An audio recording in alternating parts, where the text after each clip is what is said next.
Hello my dear friends, welcome to our YouTube channel Edup Exam. तो चलिए मैं फिर हाजिर हूँ और आज चलते हैं 2020 के महत्वपूर्ण करंट अफेयर्स। तो सब लोग मजे में हैं।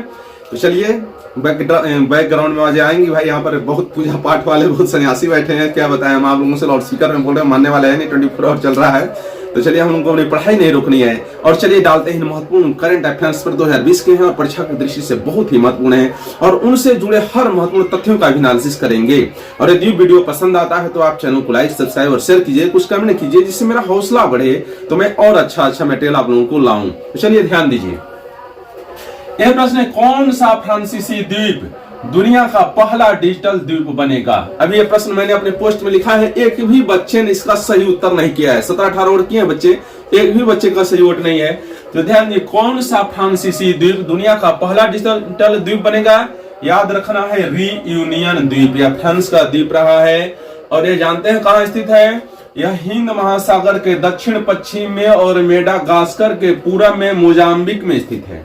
रीयूनियन द्वीप दुनिया का पहला डिजिटल द्वीप बनेगा। यह फ्रांसीसी द्वीप है और यह हिंद महासागर के दक्षिण पश्चिम में और मेडागास्कर के पूर्व में मोजाम्बिक में स्थित है। ये भी ध्यान देना है।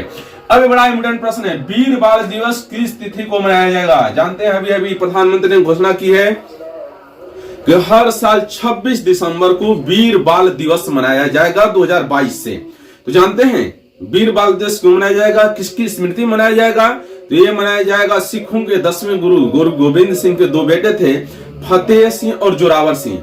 उनको वजीर खान ने इस्लाम नहीं कबूल करने के कारण 26 दिसंबर 1705 को दीवार में जिंदा चुनवा दिया था।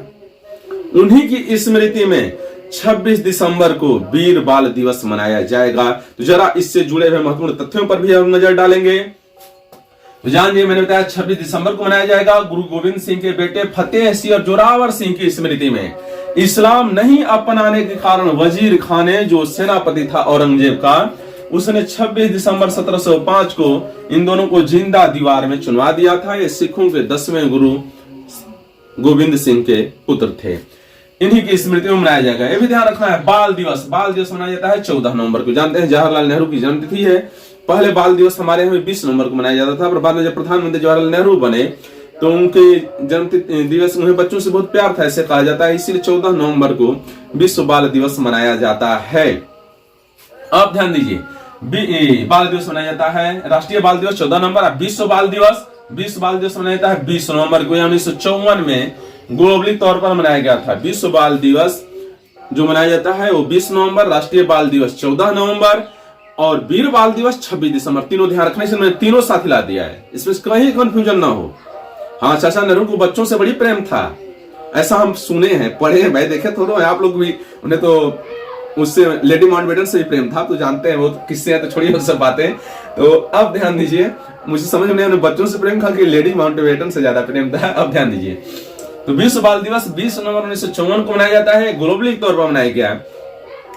और 1989 में यूएनजीए ने, संयुक्त राष्ट्र महासभा ने बाल अधिकारों पर कन्वेंशन को अपनाया था, इसीलिए 20 नवंबर को ही विश्व बाल दिवस मनाया जाता है। और राष्ट्रीय बाल दिवस 14 नवंबर और वीर बाल दिवस 26 दिसंबर। तीनों ध्यान रखें क्यों मनाया जाता है। यह दुनिया भर में बच्चों के अधिकारों संरक्षण को हेतु, लोगों को जागरूक करने हेतु यह मनाया जाता है। उनके शोषण उत्पीड़न से उनको बचाने हेतु विश्व बाल दिवस मनाया जाता है 20 नवंबर को। हाल ही में किस देश ने अंडर 19 एशिया कप क्रिकेट का खिताब जीता है? हाल ही में किस देश ने अंडर 19 एशिया कप क्रिकेट का खिताब जीता है? ये जीता है भारत ने 8वीं बार। पूछता है परीक्षा में कितनी बार जीता है? 8वीं बार जीता है। फाइनल में किसको हराया? श्रीलंका को 9 विकेट से हराया। फाइनल कहां खेला गया? Dubai international cricket stadium Dubai में, हाँ, संयुक्त अरब अमीरात यूएई में जो दुबई है वहीं पर खेला गया था। ये ध्यान रखना है। अभी प्रधानमंत्री द्वारा किस शहर में मेजर ध्यानचंद विश्वविद्यालय की आधारशिला रखी गई है? यह ध्यान रखना है, उत्तर प्रदेश के मेरठ में। प्रधानमंत्री नरेंद्र मोदी ने खेल रत्न पुरस्कार का भी नाम बदल दिया है, उसको जानते हैं, नाम रख दिया है मेजर ध्यानचंद खेल रत्न पुरस्कार, जो पहले राजीव गांधी खेल रत्न पुरस्कार नाम से जाना जाता था। अब उसने क्या है, प्रधानमंत्री द्वारा मेजर ध्यानचंद विश्वविद्यालय की आधारशिला रखी है उत्तर प्रदेश के मेरठ में। बड़ा इंपोर्टेंट है, ध्यान रखिएगा। अब चलते हैं, आयुष आहार योजना आयुष मंत्रालय के किस मंत्री ने लॉन्च किया है? आयुष आहार योजना आयुष मंत्रालय के किस मंत्री ने लॉन्च किया है? ये लॉन्च किया है सर्बानंद सोनोवाल ने। ये लॉन्च किया है सर्बानंद सोनोवाल ने। उद्देश्य क्या है? उद्देश्य है पौष्टिक आहार के माध्यम से स्वस्थ जीवन को बढ़ावा देना। उद्देश्य है पौष्टिक आहार के माध्यम से स्वस्थ जीवन को बढ़ावा देना। अब चलते हैं, पाकिस्तान क्रिकेट टीम के किस अंतरिम कोच ने अपने पद से इस्तीफा दे दिया है? सकलैन मुश्ताक ने। पाकिस्तान क्रिकेट टीम के अंतरिम कोच सकलैन मुश्ताक ने अपने पद से इस्तीफा दे दिया है। विधान रखेंगे। अब चलते हैं, ओएनजीसी कमान संभालने वाली अंतरिम चेयरमैन और प्रबंध निदेशक बनने वाली पहली महिला कौन सी है? ओएनजीसी की कमान संभालने वाली अंतरिम चेयरमैन और पहली प्रबंध निदेशक बनने वाली महिला कौन सी है? ये है अलका मित्तल। किसका स्थान लेंगी? ये सुभाष कुमार की जगह बनेंगी ओएनजीसी की प्रबंध निदेशक। ओएनजीसी क्या है? ओएनजीसी का फुल फॉर्म है oil and natural gas corporation. Oil and natural gas corporation. ONGC जो है ऊर्जा क्षेत्र की सबसे बड़ी कंपनी है। ओएनजीसी ऊर्जा क्षेत्र की सबसे बड़ी कंपनी है। ओएनजीसी की स्थापना हुई थी 14 अगस्त 1956 को। इसका हेडक्वार्टर है नई दिल्ली में। ओएनजीसी की स्थापना हुई थी 14 अगस्त 1956 को। इसका हेडक्वार्टर है नई दिल्ली। अब ध्यान रखेंगे, हाल ही में पद्मश्री प्राप्त किस मशहूर सामाजिक कार्यकर्ता का निधन हो गया? हाल ही में पद्मश्री प्राप्त किस मशहूर सामाजिक कार्यकर्ता का निधन हो गया है? वो है सिंधु ताई सपकाल।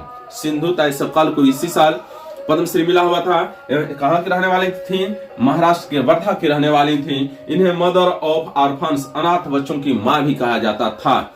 भाई है, मर गई। इन्हें मदर ऑफ ऑर्फन्स भी कहा जाता है, अनाथ बच्चों की मां भी कहा जाता है। चलिए इंपोर्टेंट प्रश्नों पर। अकेले दक्षिणी ध्रुव पर पहुंचने वाली पहली भारतवंशी महिला यानी भारतीय मूल की महिला कौन है? या पहली गैर अश्वेत महिला कौन है? प्रश्न कुछ भी पूछे इसमें से। हाँ, ध्यान रखना है, अकेले दक्षिण ध्रुव पर पहुंचने वाली पहली भारतवंशी महिला कौन है? या अकेले दक्षिण ध्रुव पर पहुंचने वाली पहली भारतीय मूल की महिला कौन है? या अकेले दक्षिण ध्रुव पर पहुंचने वाली पहली गैर श्वेत महिला यानी जो महिला श्वेत नहीं है वे कौन है? नाम ध्यान रखना है, हरप्रीत चंडी। इन्होंने अभी पहुंची है साउथ पोल पर। साउथ पोल जानते हैं कहाँ है? अंटार्कटिका महाद्वीप में है। यह बनाया है पहली गैर श्वेत महिला है जो अकेले दक्षिण ध्रुव पर पहुंची है। इन्हें पोलर प्रीत भी कहा जाता है। हरप्रीत चंडी को कहा जाता है पोलर प्रीत। इन्होंने यह यात्रा बिना किसी समर्थन और मदद के पूरी की, यानी इन्हें किसी प्रकार की मदद और समर्थन नहीं मिला इस यात्रा में। इन्होंने अपने बल पर यात्रा पूरी की है हरप्रीत चंडी ने। यह ध्यान रखना है, इन्हें पोलर प्रीत भी कहा जाता है। दक्षिणी ध्रुव पर पहुंचने वाली पहली भारतीय मूल की गैर श्वेत महिला है। यह ध्यान रखना है, अंटार्कटिका पृथ्वी पर सबसे ठंडा, सबसे ऊंचा, सबसे शुष्क और सबसे हवा वाला महाद्वीप है। ये ध्यान रखना है, अंटार्कटिका महाद्वीप पृथ्वी पर सबसे ठंडा, सबसे ऊंचा, सबसे शुष्क और सबसे हवा वाला महाद्वीप जो है वो है अंटार्कटिका महाद्वीप। अब चलते हैं, यूको बैंक के नए एमडी सीईओ। यूको बैंक के नए एमडी सीईओ के रूप में किसी ने पदभार ग्रहण किया है? याद रखना है, सोमा शंकर प्रसाद ने यूको बैंक के नए एमडी सीईओ के रूप में पदभार ग्रहण किया है। सोमा शंकर प्रसाद ने। इस बैंक की स्थापना हुई थी 1943 में।